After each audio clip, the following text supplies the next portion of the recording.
गेल्यानंतर त्याने काय केलं, आधी त्याच्या कॅबिनचा जो लॅच असतं ते बंद करायला सांगितलं.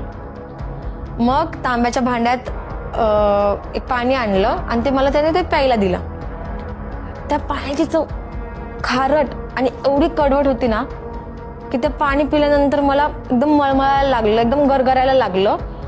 जेवढं जास्त पाणी पिशील तेवढं त्याने फळ जास्त मिळेल असं त्याने मला सांगितलं.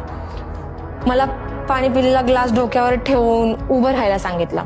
मी पण त्या डोक्यावर ग्लास ठेवून उभी राहिली आणि गायत्री मंत्र म्हणू लागली. माझं डोकं जड झालं होतं.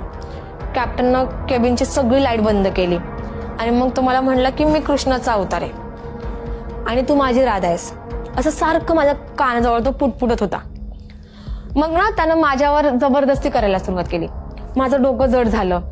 त्यानं मला एकदम संमोहित करून ना माझ्यावर त्यावेळी त्याने बलात्कार केला.